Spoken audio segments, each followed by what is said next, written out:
Details చూద్దాం. జనసేన ఎమ్మెల్యేలు ఎంపీలతో పవన్ కళ్యాణ్ భేటీ సుదీర్ఘంగా సాగింది. దాదాపు 2.5 గంటల పాటు జరిగిన ఈ సమావేశంలో పార్టీని మరింత బలోపేతం చేసే దిశగా చర్యలు చేపట్టాలని పవన్ కళ్యాణ్ సూచించారు.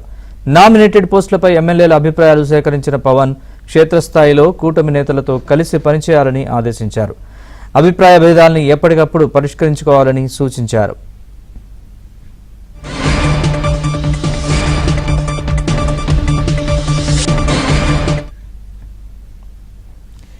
పార్టీ ఎంపీలు ఎమ్మెల్యేలతో జనసేన అధినేత పవన్ కళ్యాణ్ సమావేశానికి సంబంధించిన పూర్తి వివరాలు మా ప్రతినిధి అందిస్తారు. ప్రసాద్ చెప్పండి పూర్తి వివరాలు.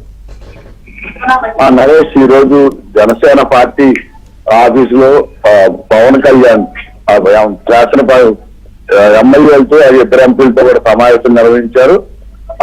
ప్రత్యేకంగా రాష్ట్రంలో జనసేన పార్టీ బలోపేతానికి సంబంధించి అదేవిధంగా క్షేత్రస్థాయిలో కార్యకర్తలను కలుపుకెళ్లే విధంగా పనిచేయాలని కూడా ఎమ్మెల్యే దిశానిర్దేశం చేశారు. ప్రధానంగా ఇటీవల పరిణామాలను కూడా ప్రస్తావించారు. ఇప్పటికే మొత్తం 20 మంది ఎమ్మెల్యేల పనితీరుకు సంబంధించి కూడా నివేదిక తెప్పించుకున్నామని, అందులో కొంతమంది ఎమ్మెల్యేలు కేవలం ఎంపెద్దు పోకలతో ఏకపక్షంగా వ్యవహరిస్తున్నారనే రిపోర్ట్ కూడా తనకు అందినట్టు కూడా చెప్పుకొచ్చారు. ఆ ఎమ్మెల్యేలు కూడా పనితీరు మార్చుకోవాలని చాలా స్పష్టంగా చెప్పినట్టు తెలుస్తా ఉంది. అదేవిధంగా కూటమి పార్టీ ఇప్పటికే 3 పార్టీల కలయికలో ప్రభుత్వం ఏర్పాటు చేసిన నేపథ్యంలో కొన్ని చోట్ల ఆ అభిప్రాయ భేదాలు ఉన్న నేపథ్యంలో ఎవరికి వారుగా పనిచేస్తున్నారు. దీనివల్ల 3 పార్టీలకు నష్టం చేకూరే అవకాశం ఉందని కూడా పవన్ కళ్యాణ్ అభిప్రాయపడినట్టు తెలుస్తా ఉంది. అటువంటి ఆ నాయకులు కావచ్చు, ఎమ్మెల్యేలు కావచ్చు, ఎక్కడ అభిప్రాయ భేదాలు ఉన్నావో వాటిని పరిష్కరించుకునే దిశగా కూర్చొని అందరూ సామరస్యంగా సమావేశాలు ఏర్పాటు చేసుకుని ఆ భేదాభిప్రాయాలు తొలగించుకోవాలని కూడా చాలా స్పష్టంగా చెప్పినట్టు తెలుస్తా ఉంది. ఇక ఈ కొంతమంది ఎమ్మెల్యేలు ఈ నామినేటెడ్ పోస్టులకు సంబంధించి కూడా పవన్ కళ్యాణ్ ప్రస్తావించినట్టు తెలుస్తా ఉంది.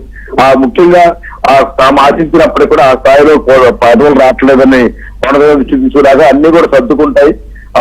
తాము అన్ని అంశాలు ఆలోచించిన తర్వాతే సీఎంతో చర్చించిన తర్వాత నిర్ణయాలు తీసుకుంటున్నామని, కాబట్టి చిన్న చిన్న ఆవేదనలు ఉన్నా లేకపోతే అభిప్రాయ భేదాలు ఉన్నా సర్దుకుపోవాలని కూడా సూచించినట్టు తెలుస్తా ఉంది. ఇక పార్టీ బలోపేతమై మాత్రం చాలా స్పష్టంగా పవన్ కళ్యాణ్ తేల్చి చెప్పినట్టు కూడా తెలుస్తుంది. ఎందుకంటే ఇటీవల కాలంలో ఎవరో కూడా క్షేత్రస్థాయిలో పార్టీ కార్యక్రమాలు చురుగ్గా ఎమ్మెల్యే స్థాయిలో ముఖ్య నాయకులు పాల్గొనకపోవడం, కేవలం పార్టీ కార్యకర్తల మీదే కార్యక్రమాలు నడపడంపై కూడా ఆయన అభ్యంతరం వ్యక్తం చేసి తెలుస్తోంది.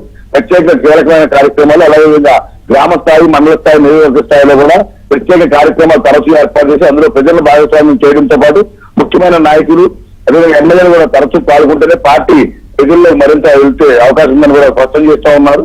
ఈ అంశాలకు సంబంధించి కూడా స్పష్టంగా ఆంధ్ర పార్టీలు తాను చెప్పారు. అదేవిధంగా వచ్చే నెల నుంచి కూడా అన్ని నియోజకవర్గాల పర్యటించారో తన ప్రధాని కూడా ఉంటే కూడా స్పష్టం చేసినట్టు తెలుస్తుంది. Naresh. Right Prasad, thanks for the update.